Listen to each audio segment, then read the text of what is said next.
Tell us about your sense as a company member of where Red Eye has come in 5 years. I mean, This is good. Particularly this last year, '89, has been very important for Red Eye. You moved to a new space. You had 2 works premiere in New York to very positive reviews, and the company was compared to other experimental companies like Mabu Mines and the Ridiculous Theater Company. Those companies having been around for many, many, many times more years than you people. Yeah, it's been, well, we've come very far, and this was the long, hard summer. We started demolition in our new space, I think it was around the 1st of June, and we're still mudding drywall and sweeping up here, and you know, it has been, you know, a long, strange trek, I guess. Yeah. But how would you describe what the mission is? I mean, most of us associate multimedia immediately with Red Eye collaboration and extraordinary creativity. But how would both of you use words further to explain and explore what it is that Red Eye is all about? Stephen? I think things are even changing right now. You know, I could say something that may not be true.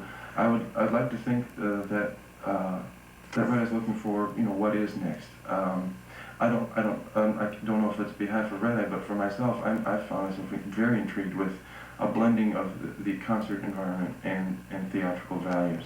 I think popular music needs it. A kind of you know, minor as it may be, some kind of staging conception, and I think theater could benefit from the direct contact and the kind of excitement and dynamic that's created by the concert environment. But you know, Red Eye is quite healthy. Steve Buse is going to be producing one of his works again for the first time in quite a while, actually.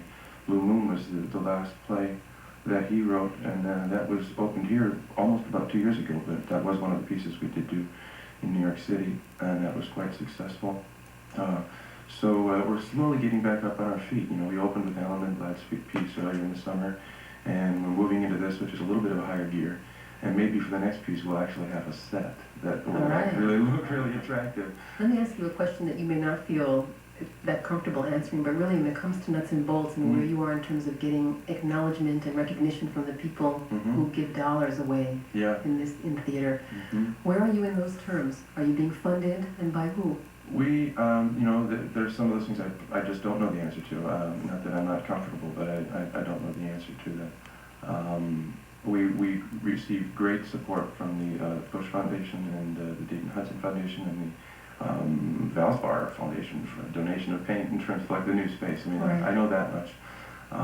Because that's, I asked that because that's a critical stage that arts organizations have to come to. Yeah, well, I mean, there's a popular acknowledgement of the work, which then leads to the first level of institutional acknowledgement. Right. When we kind of had, I think, come to some level of that point, or some point of that level before we moved. But see, now we've moved, and I think it takes that much more effort then to keep us in everybody's minds, because you know it's a new location.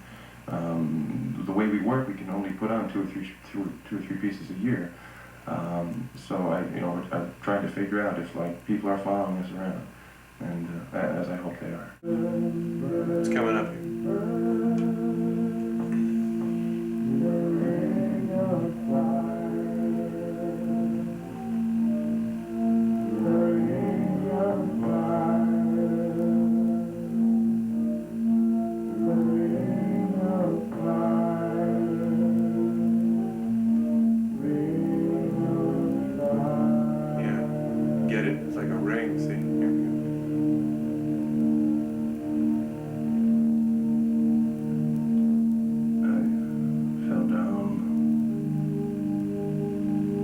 Flames growed higher, moving the fire.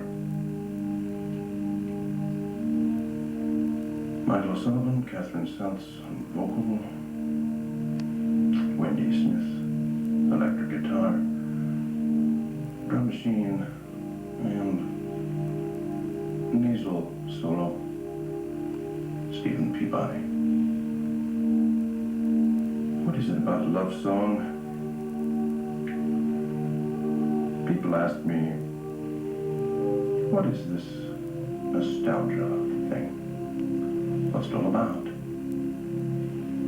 I'm inclined to point out that As long as older people continue giving birth to younger people, there will always be a marketplace for 20-year-old ideas. It's not exactly a quote from Socrates, but it might as well be. The retrospective instinct is old as the hills. These days, though, things happen much quicker, don't they? The aftershocks of an idea come closer, closer. They stack up on each other like sound waves in front of an airplane. Someday soon, we might have difficulty breathing due to an overwhelming nostalgia for the breaths we have just taken.